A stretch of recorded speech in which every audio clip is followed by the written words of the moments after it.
Vamos falar agora sobre a nomenclatura das rochas ígneas. Tá? A gente aprendeu a descrever petrografia das rochas ígneas e agora a gente vai ver como dar um nome para cada uma delas, né? Quais são os tipos de nomenclatura que existem. Então, quais são as formas de dar nome às rochas ígneas? Primeiro, a gente vai dividir em extrusivas e intrusivas, ou plutônicas e vulcânicas. Nas extrusivas, elas podem ser nomeadas pelo resultado da análise química de uma rocha, e aí a gente vai poder plotar, né, colocar, marcar o ponto dela lá no diagrama, que é o diagrama TAS ou TAS, que eu vou mostrar mais adiante para vocês, ou pelos tamanhos dos componentes, pelos tipos dos componentes. Então, se ela for composta de fragmentos, de rochas, de cinzas vulcânicas, né? Visualmente eu posso já classificar e dar um nome para ela, tá? Como tufo, né? Então, como brecha ou aglomerado vulcânico. E aí a gente vai ver que existe, né, os diagramas para poder classificar, para poder dar um nome correto a essas rochas. E o nome dela pela composição química, ele pode ser adicionado a ele o nome pelo tamanho do componente, tá? A gente vai ver depois alguns exemplos. No caso das rochas intrusivas, uma forma de classificar elas visualmente, seja em macroscopia ou microscopia, é pelos minerais que compõem ela. Então, se a gente tem uma proporção, né, dos quartzo, feldspato e plagioclásio menor que 10%, a gente vai trabalhar com um diagrama que vai ter piroxênio e olivina. Então, esse é um diagrama que a gente vai plotar a composição da rocha, composição mineralógica, tá? Não composição química, e vamos encontrar um nome, tá? E as rochas com mais de 10%, tá? A gente vai ter de quartzo, feldspato e alcalino e plagioclásio, a gente vai usar um outro diagrama, que é o mais utilizado, né? Porque as rochas que vão cair nele são a maioria das rochas ígneas, no diagrama QAP, tá? Que eu vou explicar com calma para vocês. Então, o diagrama TAS, ele é para rochas extrusivas, como eu disse. Aqui a gente tem o nome das rochas, tá? Está em inglês, mas é bem simples de entender. Basta trocar, né, o fonolite por fonolito, riolite por riolito e assim por diante, andesito. Então, ao invés de terminar com E, vai terminar com U. Se houver alguma dúvida, né, algum que eu não tenha visto, que o nome vai ser muito diferente, aí vocês me procurem. Mas é tefrito mesmo, tefrito fonolito. E como que funciona esse gráfico? No eixo Y, a gente tem a quantidade em porcentagem e peso de álcalis. Vai ser os óxidos de sódio e potássio. Então, na análise química, a gente tem que pegar o valor disso para poder plotar no gráfico. E no eixo X é a porcentagem, o peso, né, de sílica, de CO2. E ao mesmo tempo que a gente plota aqui, a gente vai saber o nome da rocha vulcânica, a gente também vai saber se ela é básica, ultrabásica, intermediária ou ácida. Então, nesse diagrama, né, a gente já consegue confirmar a composição dela, qual nome ela terá e qual classe de teor de sílica ela terá. Porque como ela é vulcânica, a gente não vê os minerais. Então, não tem como a gente dizer essa é ácida, essa é básica, né? A não ser que você já saiba a composição, né, previamente. Aqui está a classificação ou a nomenclatura das rochas vulcânicas, né, as extrusivas, quando elas são piroclásticas, ou seja, quando elas são formadas de fragmentos. Aí, quando a gente está falando do tipo de material, é esse gráfico aqui do Lemaitre. Nos eixos, são 3 eixos esse gráfico. Diferente do anterior, a gente tinha x e y. Esse aqui a gente tem 3 pontos de 100%, de zero, onde ficam as cinzas vulcânicas no canto esquerdo superior, os lápili, que a gente viu o tamanho, que é o tamanho intermediário, e os blocos e bombas lá na ponta inferior. Como que funciona esse diagrama? Na onde está escrito cinza, eu tenho 100% de cinza, nesse ponto aqui. E vou ter 0% de lápili e blocos, tá? A gente vai ver um exemplo mais pra frente e vai servir para vários gráficos que vão ser assim ternários, em 3 eixos. Aí uma rocha com muita cinza, né, mais de 80%, por exemplo, ela vai chamar tufito ou tufo. Se ela tiver grande quantidade de lápili, vai ser lapilito. Se for, né, tiver um pouco de tudo, vai ser brecha, lápili, tufo. Os que forem, grande parte, blocos e bombas, vão ser brecha ou aglomerado piroclástico. Então, piroclástico aí vem no final do nome para mostrar para a pessoa que não é uma brecha sedimentar, tá? Classificação das rochas pelo tipo de material. Então, no anterior a gente viu o tamanho. Nesse outro diagrama ternário, a gente classifica pelo como é esse material. Então, se ele é cinza, se ele é bloco, se ele é lápili, mas do que ele é feito? Então, se são blocos de cristal, de vidro ou de fragmentos de rocha. Então, a gente vai ver que tem 3 nomes aqui, né? Dependendo do componente, tá? E isso aqui vai valer, né, para os tufos. Então, a gente tem aqui de novo o diagrama, lá o primeiro, só que aqui a cinza está aqui embaixo, o lápis do lado esquerdo e os blocos e bombas em cima, mas não tem problema, vocês veem que é a mesma divisão. Então, aqui na ponta dos blocos e bombas eu tenho 100% de blocos e bombas e nessa linha aqui marcada em amarelo eu tenho 25%, seja de lápis, seja de cinza, mas eu tenho 75% de blocos e bombas. Então, o que tiver aqui para cima vai ter mais de 75% de blocos e bombas. Então, né, e uma outra coisa legal, por isso que eu coloquei novamente esse gráfico, porque ele mostra em cor preta o nome do material inconsolidado, como se fosse o sedimento, né? Mas é os piroclastos. Então, o que é? É cinza. Então, são as cinzas, é o inconsolidado. E o consolidado? Qual é o nome da rocha formada de cinzas? São os tufos, tá? Então, a gente tem o nome do material inconsolidado e do consolidado nesse diagrama. Quando a gente está falando das rochas plutônicas, então eu falei que o principal modo de classificar é pela mineralogia. É claro que você pode fazer análise química, e a gente costuma fazer, né?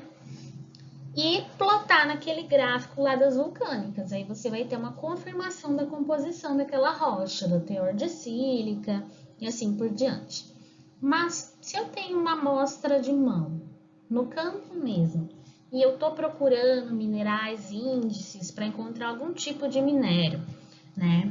Ou para descartar a ocorrência, né, de algum tipo de minério, eu vou olhar os minerais.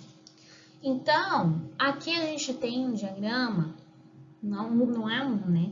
Na verdade, são 4 diagramas ternários juntos. Então, a gente tem aqui uns que tem plagioclásio, clinopiroxênio e olivina, tá? Aqui do outro lado a gente já tem o ortopiroxênio e o plagioclásio novamente. Então, para classificar as rochas máficas e ultramáficas, né, que são aquelas com menos de 10% das minerais, né, quartzo, feldspato alcalino, plagioclásio, a gente vai ter o quê? A gente vai classificar por esses diagramas. E é o mesmo sistema dos anteriores. Na onde está o nome do mineral, eu tenho 100% dele. E à medida que eu vou afastando daquele ponto, daquele eixo, ele vai diminuindo a porcentagem.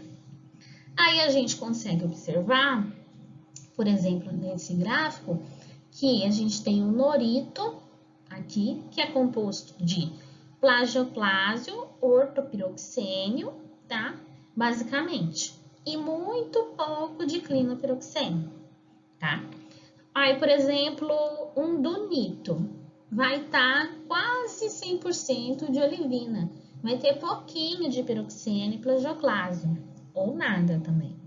Então, a gente tem os nomes aqui das rochas, que vocês talvez até tenham visto, né, em livros, e agora vocês vão saber o que tem nessa rocha, né, de minerais.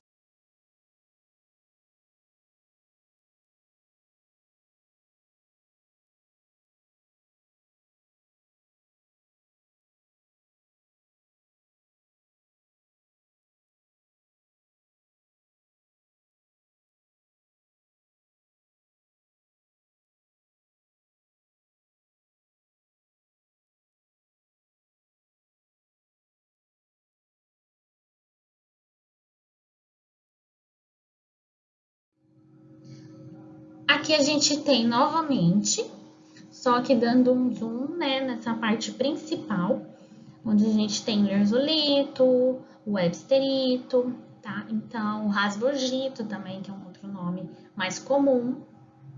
E separando aqui nessa linha central, a gente tem os piroxenitos e os peridotitos.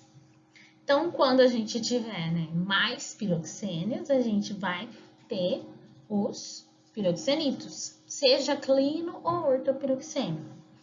E os peridotitos vão estar uma maior quantidade de olivina, tá? Aqui a gente tem novamente, né, a mesma coisa, só que o gráfico mais resumido e colorido, né, para ilustrar para vocês, caso seja melhor identificar. Então, aqui em azul mais escuro, os ortopiroxênio, clinopiroxênio e olivina, aqui em cima, OL. Agora, o diagrama mais utilizado é o QAP, porque a quantidade de rochas ígneas plutônicas na crosta continental é muito grande e tem uma grande variedade composicional. Enquanto, por exemplo, para as máficas e ultramáficas a gente tinha aquela divisão, aqui a gente vai ver que temos muito mais. Então, no diagrama QAP, os eixos têm a ver com o nome dos minerais que são representados por Q, por A e por P. Então, como já é de se imaginar, o Q é de quartzo, o A vai ser de feldspato alcalino, aquele que costuma ser cor de rosa, e P de plagioclásio, tá? Então, a gente vai ter aquela mesma característica de 100% na onde eu tenho o nome do mineral, por exemplo, aqui em cima, onde eu tenho Q de quartzo, e vou ter 0% dos outros. Então, por exemplo, uma rocha ígnea plutônica composta de mais de 90% de quartzo, ela chama quartzolito, tá? Então, as que ficam lá no meio, que a gente, na verdade, acaba chamando muitas vezes de granito, tudo, tem vários nomes, na verdade. Alguns terminam em granito, mesmo o nome, mas outros não. Então, a gente tem aqui o granodiorito, o tonalito. Esses dois são granitos, né? Cianogranito e mosogranito. E eles estão aqui, né? Porque eles têm composições diferentes. Cianogranito vai ter mais feldspato potássico do que o mosgranito, tá? Por quê? Porque o campo dele, né, tá mais próximo da letra A, que é de feldspato alcalino. Se eu tiver uma rocha muito rica em feldspato alcalino e mais pobre de quartzo e plagioclásio, aí a gente vai ter um cianito, por exemplo. Quando eu tô com pouca quantidade de um mineral, mas eu tenho mais que 5%, por exemplo, aqui no quartzo cianito, aqui embaixo, eu coloco o mineral antes do nome. Então, se era cianito, quando ele tem pouco quartzo, menos de 5% de quartzo, por exemplo, no caso de eu aumentar, ter 10% de quartzo, então eu tenho que avisar quem está mexendo com aquela rocha que eu tenho mais de 10% de quartzo. Então, é um cianito que tem bastante quartzo, gente. Então, o que eu faço? Chamo de quartzo cianito.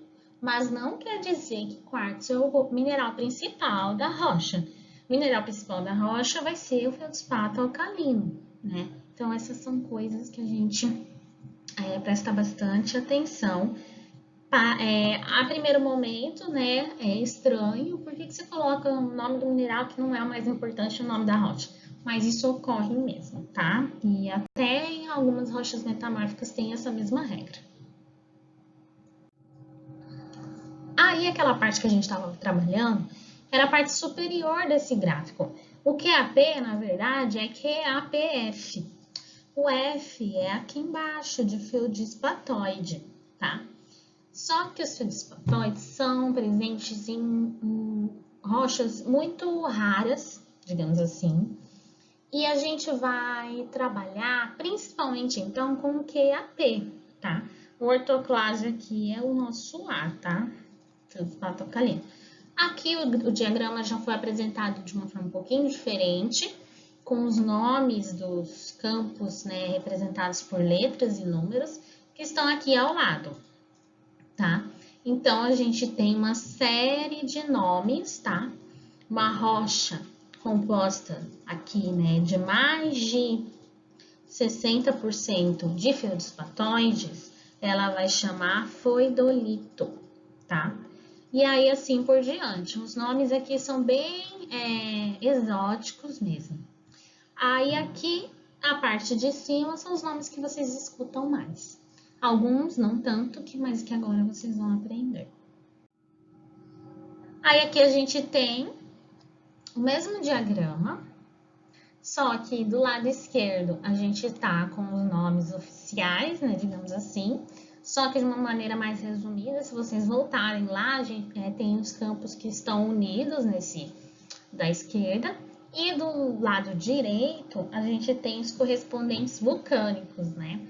Então, se se essa rocha pudesse ser classificada por mineralogia, né, a rocha vulcânica, esses seriam os nomes correspondentes. É bom para a gente não esquecer quais são os correspondentes que podem estar associados àquela rocha, né? Porque eu posso ter vulcânica associada a uma rocha plutônica lá no campo, onde eu trabalho. Então, esse aqui é o gráfico QAP que a gente vai trabalhar. Então, a gente viu que de várias formas ele foi apresentado, né, nos slides. Alguns com um monte de linha, de 5 em 5%, outros assim mais limpos, né, só com as principais marcações. Então, vocês podem usar o que vocês acharem melhor. A gente vai fazer atividade para poder classificar as rochas, tá? Que vai ser o seguinte. Então, a gente tem aqui A, B e C. E aqui tem um exemplo. Como que eu vou fazer, né, o cálculo para eu poder usar esse gráfico? O Q está lá na extremidade superior, o A na extremidade inferior esquerda e o P na direita. Como que a gente faz? Primeira coisa, você vai olhar a amostra de rocha e vai desconsiderar outros minerais que estejam lá na amostra, sem ser com feldspato potássico, quartzo e plagioclase. Então, você vai como se fosse apagar eles e vai ter só QAP na sua rocha. Isso vai ser o seu 100%, tá? Por quê? Porque no diagrama eu só tenho essas três variáveis. E eu vou calcular quanto que eu tenho de quartzo, quanto que eu tenho de plagioclase e quanto que eu tenho de feldspato alcalino na minha rocha. Então, nessa amostra aqui que está marcada, cada linha, né, de uma cor, ela é a porcentagem de um desses três. Então, eu tenho aqui em A, está a linha em azul, a porcentagem de quartzo está na linha vermelha e a porcentagem de plagioclase na linha verde. Como que eu sei? São essas linhas que são paralelas, né, saindo desse eixo que está a palavra, a letra, o nome do mineral, tá? Na onde cruzarem, né, os três alinhamentos, é o ponto da rocha, é aquela composição da rocha.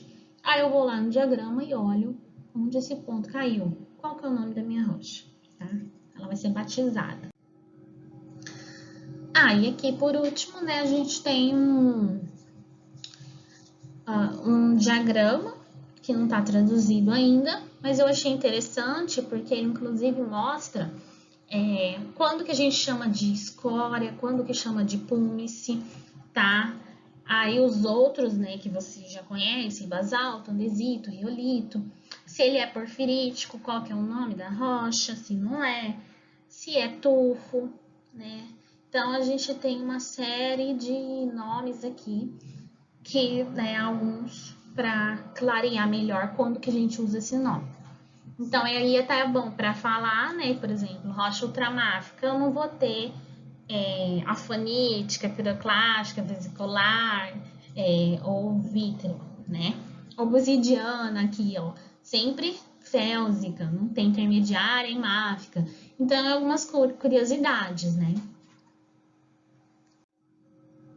Então, é isso, né? Aqui a gente tem o gráfico para finalizar, né? O QAPF.